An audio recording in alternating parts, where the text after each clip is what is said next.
Bonjour, alors dans cette vidéo on va voir donc la correction d'une tondeuse autonome, bien sûr une tondeuse de jardin, hein, pas une tondeuse pour les cheveux. Alors là c'était sur la tondeuse Magic Garden. Alors le principe il est quand même assez simple, hein, c'est une tondeuse qui est autonome, c'est-à-dire qu'il va passer tout seul dans le jardin.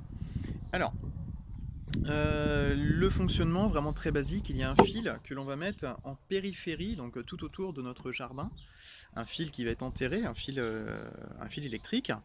Et donc ce courant électrique va devoir être aussi capté par la tondeuse. C'est ce qui va permettre à la tondeuse de ne pas sortir du terrain ou de ne pas se prendre le grillage, ainsi de suite. En fait, on va délimiter une zone de coupe qui va rester fixe dans le jardin. Vous n'allez pas enlever ce câble à chaque fois. Vous délimitez dès le début et après, la tondeuse va s'occuper de tout ça.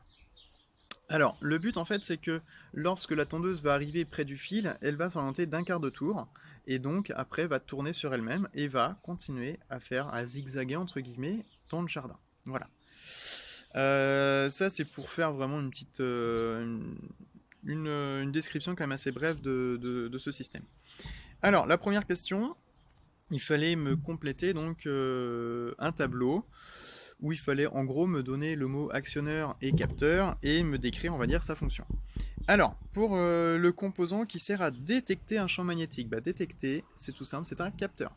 Donc ce qui va détecter le champ magnétique, hein, donc le fil électrique que je vous ai dit tout à l'heure tout autour. Alors, et en fait, donc, type de composant, c'est un capteur. Sa fonction, donc il détecte la présence du courant électrique dans le câble. Tout simplement, on ne va pas aller plus loin. Ensuite, un émetteur radio.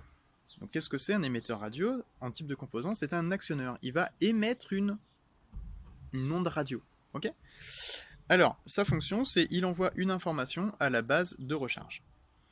Parce que le but, hein, c'est que la tondeuse ne reste pas plantée en plein milieu du jardin lorsqu'il n'y a plus de batterie. Hein. S'il n'y a pas assez de batterie, hop, elle va retourner sur sa base pour se recharger. Ensuite, le dernier composant, c'est le récepteur radio. Alors le récepteur radio, le type de composant, c'est aussi un capteur qui lui va recevoir l'information. Donc en fait, il reçoit, donc la fonction, hein, c'est il reçoit l'information de la base de recharge. Voilà. Et après, derrière, il va se recharger ou pas. Ensuite, le moteur de la lame de coupe. Qu'est-ce que c'est un moteur de lame de coupe? Un moteur, ça actionne, hein, donc c'est un actionneur. Et donc sa fonction, c'est qu'il actionne la lame de coupe en rotation. Voilà, tout simplement.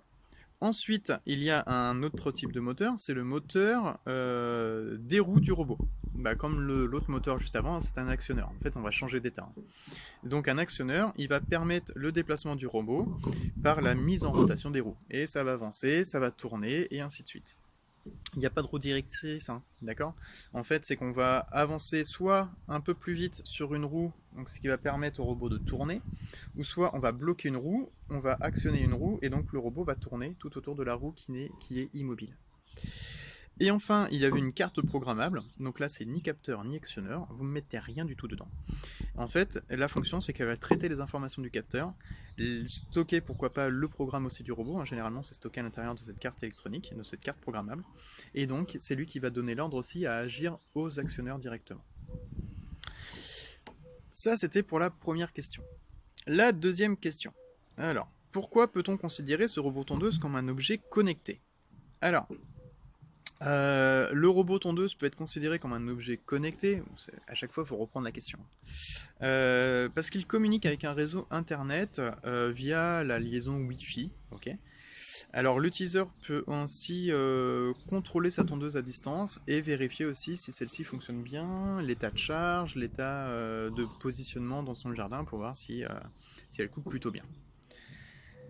Voilà pour dire là-dessus pourquoi c'est un objet connecté, parce que l'utilisateur, lui, à distance, étant donné que la tondeuse est reliée au Wi-Fi, on peut directement tout savoir de la tondeuse.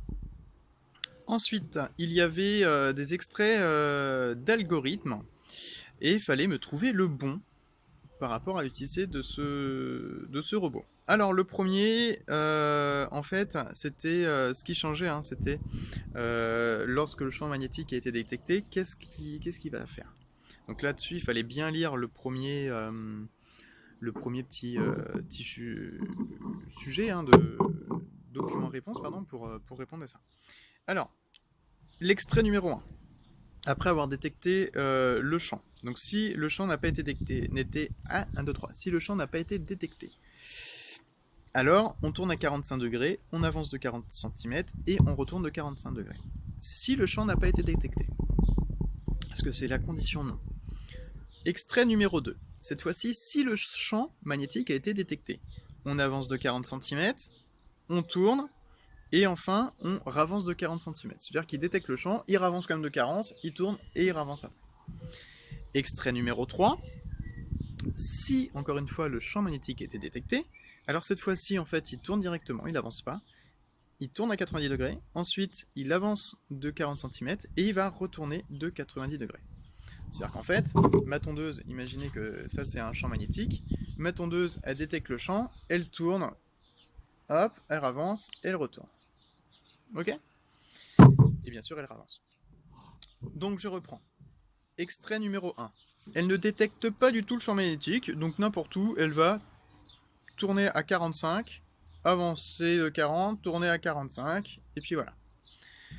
Extrait numéro 2. Elle détecte le champ, elle avance quand même, donc elle va dans le champ magnétique, hein, elle avance de 40 cm, elle tourne à 90 et elle avance de 40 cm. Vous imaginez bien que ça, si c'est mon champ magnétique, ça va passer dans le champ magnétique. Donc à quoi va servir le champ magnétique alors? Et enfin, troisième extrait, elle détecte le champ magnétique, elle tourne à 90 degrés, elle avance, elle retourne de 90 degrés. Donc je pense qu'avec le petit exemple avec mon stylo et ma brosse, je pense que vous avez vite compris que c'était l'extrait numéro 3 qui était le plus intéressant et la bonne réponse dans ce sujet.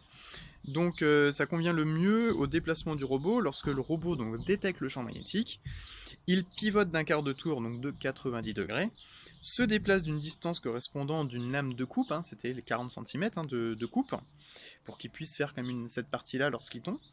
Et enfin, il pivote encore une fois d'un quart de tour, donc à 90 degrés, pour ensuite après renchaîner sur le programme et ravancer jusqu'au prochain champ magnétique.